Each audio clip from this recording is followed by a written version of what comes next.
Hello and welcome, Star People. This is APM, your intrepid star guide, and this is the Outlaw Astrology podcast, where we dismantle astrological dogma and build a practice rooted in critical thinking, lived experience, and radical honesty about how the cosmos actually works in our lives. So today's focus are squares. The 90-degree aspect traditionally labelled difficult, tense, challenging, and conflicting. But what if that's the laziest possible reading of one of the most dynamic, generative aspects in the entire astrology map? What if squares aren't tension at all, but creative friction? The energy of the engine and the energy of personal evolution, the birthplace of innovation, and the aspect that actually makes things happen. So, last week we explored aspects gone wrong as invitations to wholeness. Today we go deeper into the friction itself, because squares are where the real work lives, and most of us have been taught to dread them. This is episode 165, so that's a little housekeeping. This is part of our Arc 2 series of the so-called hard aspects. Next week we'll look into oppositions and the art of integration, and the week after that, real stories of mine, actually, of squares, oppositions that build character, grit, and pivotal life change. And so, one more thing, we have a newsletter called the Daily Stargazer, and you will find that link in the show notes, free paid versions. There is an archive of over 600 posts written, and not almost 100 podcasts of the private podcast episodes available behind the paywall. And also every new and full moon there are free content posts that go out, and you will find that link in the show notes. You will find us on YouTube, Instagram, and Pinterest. Now, Pinterest technically is not a social media outlet, but anyway, you can find us there, and those links also in the show notes. Please feel free to review, give us 5 stars wherever you listen to podcasts so that others can find us. And once again, links in the show notes.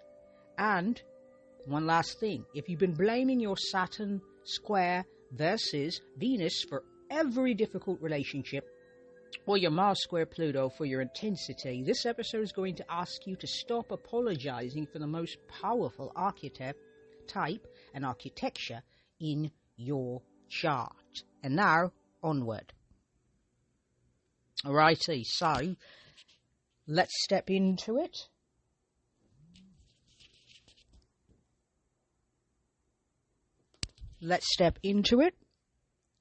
And I'm having quite the day here. What we've been taught about squares and why it's not the whole story. So that's the topic right here, right now. And here's the traditional line. Squares are friction, obstacles, inner conflict, planets at cross purposes, energies that don't naturally cooperate. Most beginner astrology texts will tell you to brace for difficulty when you see a square. And that is only partially true. Yes, squares do indicate tension. 2 planets in signs and in this aspect that share a modality. They're cardinal, set-it-off signs, fixed, sustaining, mutable, adaptable, but not an element. So they're oriented toward the same kind of action, yet pulling in different directions. So that friction is real. And here's the problem. We've been taught that we need to interpret the friction as malfunction, as if the chart and ourselves are broken where the squares are, as if the planets are at war and you're caught in the crossfire there, okay? And so, let's look a little closer at that language. Hard, difficult, challenging, conflicting. All of these words position the square as something to survive, not something to engage with. They make you a passive victim of your own chart, a passive passenger on the journey of your life. what happens is predetermined. You're meant to simply engage passively. You're not meant to be active in the story, in the authorship of your own story, because the squares are predestined, fated, out of our hands. That's the message that we receive, which I find very disheartening, very discouraging, disempowering. I could go on. So, here's the question that no one is asking as far as I know. What if friction isn't the opposite of progress? What if it's the prerequisite for it? Here is the refrain. Without friction, a match doesn't light. You know how you've got those little, those little torches, a flint doesn't spark. A pilot light in a stove doesn't spark without some sort of ignition, some sort of friction. So without resistance, without friction, things don't happen. So, for example, when working out, without resistance, a muscle does not strengthen. Sorry, folks, but it doesn't. Without the tension of opposing forces, a bow doesn't fire an arrow. Okay? Squares are not the problem in your chart. They are frequently the point. So, what we're talking about here is the myth. The idea that hard aspects are just terrible, terrible, terrible is just nonsense. It is a myth, and I want to know, and I want you to also, I want to know and I want to ask, and I want you to join me. Who decided that? Who decided this was bad? Says who? So, the roots go like this. Traditional astrology inherited a deeply fatalistic worldview. So, aspects were good, they were bad. They were based on whether they brought fortune or misfortune, ease or difficulty. This wasn't psychology, it was pre-psychology. Psychology being about the 19th century, late 19th century into the early 20th and onward. This predates that. So, it was fortune-telling for a world where most people had very little agency over their lives, unless, of course, you were a noble or a royal or someone outrageously wealthy. You didn't have agency, the ability to author your lives. Also, you could not have afforded an astrologer on what most people lived on to eke out a living, to live just a normal life and get on with their family and their children. So astrology was for the wealthy, the powerful, like today, except, now we've slipped through the looking glass and now we're in Jabberwocky land, where astrology is something that people on the outside, the fringes, now practice, and those people are up there like, oh, I am far too intelligent for that sort of nonsense, that sort of thing. So, the cultural bias here is that we live in a culture that pathologizes discomfort. We're sold the idea that ease is success, chef's kiss, and that the frictionless life is the good life, that struggle signals failure. So pop psychology absorbed this wholesale and decided that any aspect that felt uncomfortable must, in fact, be a problem to fix. And who benefits from that? Here's an uncomfortable question. Are we using hard aspect language to avoid talking about the fact that growth, by definition, requires discomfort? Are we colluding with a culture that wants us passive and comfortable and unchallenging and all that sort of thing? Because most of the wellness rhetoric that I see is based on ease, comfort, convenience. And I have never grown, learnt, or anything like that, ever, never, ever, ever, ever, ever, ever, through comfort. When I am comfort, I'm rather like a lizard on a hot rock. I've got everything I need. There's a lovely breeze. My belly's full. There are no predators for miles. I have the sun. I have this hot rock. I have a lovely day. That's how I feel when I'm in joy, when I'm comfortable. I don't want to leave my wonderful hot rock. I'm absolutely enjoying myself. There is no motivation to make a change. But say a little bit of friction, oopsie, this hot rock has gotten cold and now I've got to leave, or the sun is starting to set and I've got to, whoa, I might have enjoyed this hot rock a little longer than I should have. The sun is starting to get, the rock is getting cool, it's starting to get dark. I need to get out of here before the predators sort me out here, which I'd rather they didn't because I want to continue living, you know. So the trap here is that all discomfort means something bad. And more to the point, not only is it something bad, it is a moral failure. Because if you were a good person, you wouldn't have to struggle. You wouldn't have to suffer. You wouldn't have to experience any friction or discomfort or any resistance whatsoever. Your life would just flow beautifully, and it would be ponies and rainbows and unicorns and everybody standing around on a hill singing Kumbaya whilst holding hands and holding that drink that has the red and white branding, okay? We'd be doing that sort of thing and singing about how this drink is going to bring people together, etc. So the idea is that that's life, and that is a life we all should desire and we should all want. And the question is, do we? Because that sort of thinking leads to passive, comfortable, unchallenged, and also keeps us right there in our comfort zones, which is a very small and confining place. No matter how safe it may feel, it's actually confining us, limiting us. And also, something that is uncomfortable to face, there is an entitlement trap here. People with charts heavy in trines and sextiles and light on squares, for example, sometimes report a strange kind of inertia. Enormous potential, very little ignition, and the friction is missing, because without friction, even the most talented engine idles. And I happen to know someone of my acquaintance who talks about that. They said they once described it as having no get up and go. It's just like you got a nice little engine idling, it's making all the grumbly noises, and you don't feel like motivated to do anything. You don't feel motivated to get off your bum. You don't feel motivated to grow, to learn, to do anything, because it's easy. Everything's comfortable. It's not that bad, you see?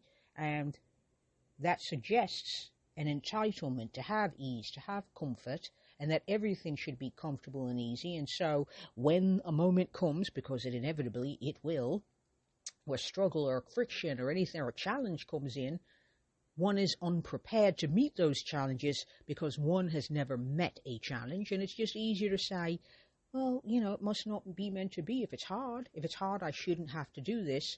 If I have to meet resistance or challenge, this must be proof that it's wrong, because if it's right, then I wouldn't need to work this hard. So obviously, and you see how we get there, and then our dreams never manifest. We never get the lives we want to live. We never get to be the people we want to be, because we believe that comfort and ease and convenience are the dream that we're supposed to chase. And if we don't get that, there must be something wrong with us, and that can be a problem. And so the key point here is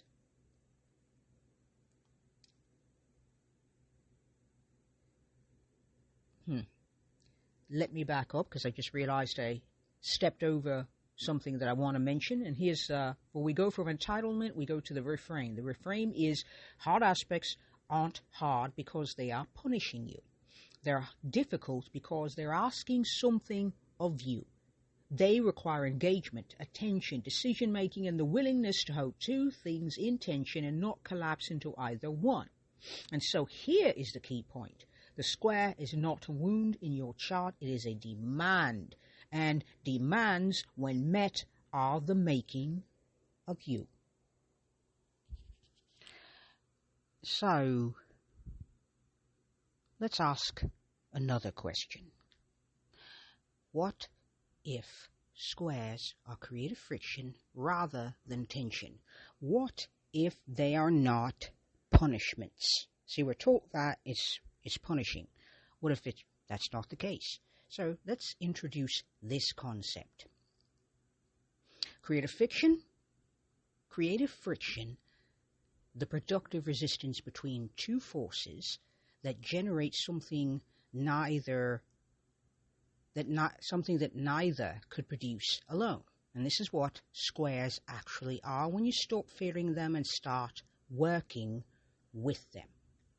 And so the physics of it is like this. Two planets and squares share a modality. They're both cardinal, or they're both fixed, or they're both mutable, and they want to act in similar ways, but from incompatible elements. And this carries a specific kind of productive interference, like two instruments slightly out of tune that together produce a new, richer, fuller sound. So the creative principle here is that every significant act of creation involves the collision of incompatible forces, thesis and antithesis, constraint and imagination, desire and reality. Squares are that collision built into your psyche. So I once had a guitar player speak on creating guitar solos. And he had an interesting way of playing. Since he was considered a virtuoso, he had to find limits. So he would say, I'm not going to play on this string, or I'm going to group my solo in a certain part of the guitar. Maybe it's closer to the top of the neck, or maybe closer to the bridge, which would be further down towards the body of the guitar. I want to play there, or I'm going to play really slow notes here, and I'm going to avoid being fast and playing too many scales. So he had different limits he would place on himself in order to fuel his creativity, because shocking, you would think that having all of the options available would be ideal. And in case you had that thinking, it is not. Limits are a means of providing boundaries, friction, resistance, and also challenge us to think more critically, to troubleshoot, which is why you need squares, you need challenge, you need tension, you need friction. Because without those things, that spark never gets sparked. And so here's 3 examples. This is example 1. So Mars square Saturn. Traditionally, this is a dreaded aspect, and it's usually interpreted something like drive blocked by restriction. Okay. Energy frustrated by authority. Will thwarted by fear. Wow, these really sound very dramatic, don't they? Yet, lived experience? This is often the aspect of the long-distance runner, the person who builds something real because they've learnt to direct their force rather than just discharge it. And so the friction between Mars's urgency and Saturn's patience creates a disciplined power source. And so that takes us to example number 2. Mercury square Neptune. Traditionally interpreted as confused thinking, unclear communication, deceptive perceptions, but also the aspect of the poet, the songwriter, the mystic who refuses to reduce the ineffable to the literal. The friction between rational, that's Mercury, and boundless Neptune creates visionary language. Example 3, Venus square Uranus. So traditionally, you'll see it interpreted as unstable or erratic relationships, erratic affections, and disruption in love. But also the person who refuses to settle, who brings genuine originality to how they love and create, who can't be domesticated into mediocrity. The friction between Venus's desire for connection and Uranus's insistence on individuality creates revolutionary intimacy, revolutionary values, revolutionary ways of creating harmony, equality, inclusivity, and a better future for all, for example. And so here's the pattern we should pay attention to. So in every case, the difficulty is actually the generative tension between two real needs that refuse to be collapsed into one. And navigating that tension is precisely what builds depth, originality, and resilience. So, a case in point would be the T-square. And a T-square is two planets in opposition. That is next week's episode, with a third planet squaring both. And this is often read as a crisis configuration. Yet, a T-square is actually a focal point for transformation, and here's why. All that tension is directed towards a single outlet planet that becomes the engine of the entire chart. So, the engine of the entire chart would be the apex planet. So, as I've said, it's two planets in opposition and a planet at the apex. And so, I happen to know someone who has a Moon-Mars opposition with Uranus as the apex planet.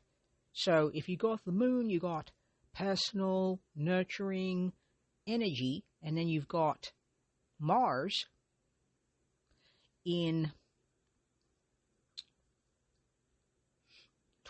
moving towards urgency. So those feelings always feel urgent. You always feel like motivated. There's a momentum moving you toward innovation, toward individuality, which is what Uranus stands for, what Uranus is interpreted as. So those two oppositions are providing a little bit of self-awareness there, but they need an integration point, and that's what Uranus provides, a way to integrate the needs of the Moon and the needs of the Mars so that both needs are not collapsed into one ideal, meaning that you're not bouncing back and forth between what the Moon wants, what Mars wants, and that neither are truly satisfied. Because Uranus is the creativity point. It is the engine, the spark, that makes those two planets integrate so that they can get their needs met without one having to give over to the other excessively. So the key point here is this. The question to ask of every square in your chart isn't, why is this making my life hard? It's, what is this friction generating, and am I turning up to use it?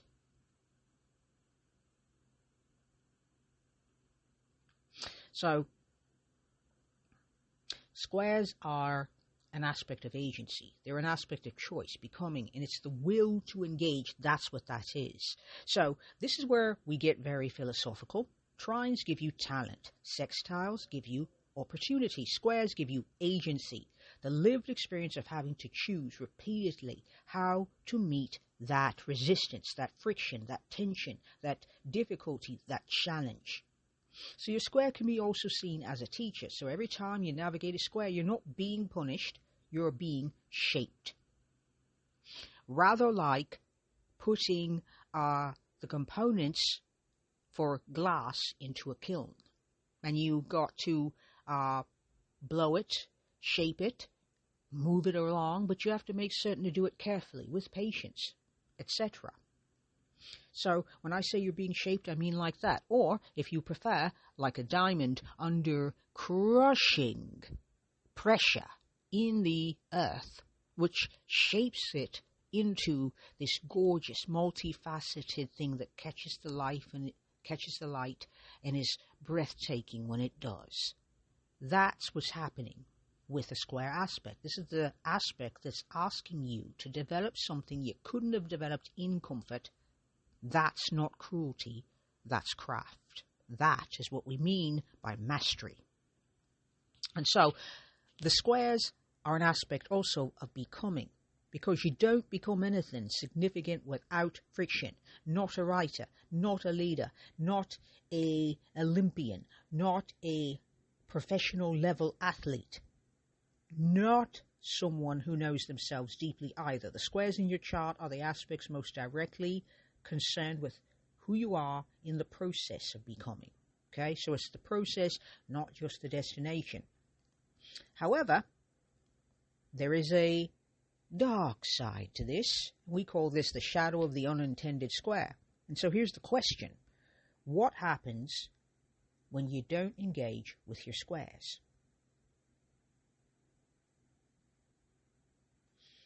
The energy doesn't disappear. It leaks. Mars square Pluto, for example, unexplored, becomes compulsion or destructiveness. The Moon square Saturn, unexplored, becomes chronic emotional withdrawal. The friction turns from creative fuel to corrosive when you refuse to meet it. So I invite you to consider this. Your squares are not asking you to be perfect at navigating them. They're asking you to stay in the room with attention, not to collapse into one planet or the other at either of the planet's expense. It is to find the third thing that emerges when two incompatible forces are held in honest relationship.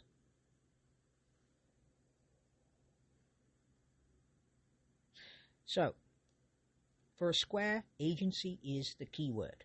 Trines can unfold, for example, without your conscious participation. Squares cannot. They require you to turn up, you to turn up, you to engage, you to decide. And in this sense, a chart heavy with squares is a chart that demands the person with those aspects be awake. This is not, I can sleepwalk through this chart. That's not the vibe. And so the key point here is that the square is the aspect that most insists that you are not a passive recipient of fate, of destiny, of good fortune, bad fortune, etc. The universe does not hate you, is not against you, etc. It is you are an active participant in your own becoming, you are the author of your life. Yes, I understand there's systemic inequities that make that harder. If we lived in an ideal world, we could live out our charts perfectly, but we do not live in that world, and so we have to find the best way we know how to navigate our lives with our charts as our lanterns, okay? So,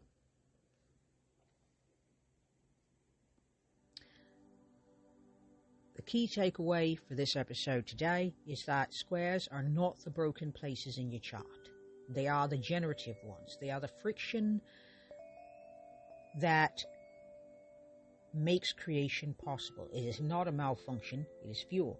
Every square is asking you to develop something, to choose something, to become something you couldn't have become without the tension. So stop apologizing for your squares and start asking what they are growing, what they are creating, what they are building. And so here's a suggestion that you might try. Track your squares over a lunar cycle. That'll be about 28 days. And for the next 28 days thereabouts, pick one natal square in your chart and keep a simple journal. Every time you feel that specific friction, that friction between two real needs, the sense of inner conflict or external resistance, write it down. Then write what you did with it. And at the end of that cycle, ask, does the word difficult actually fit what you experienced?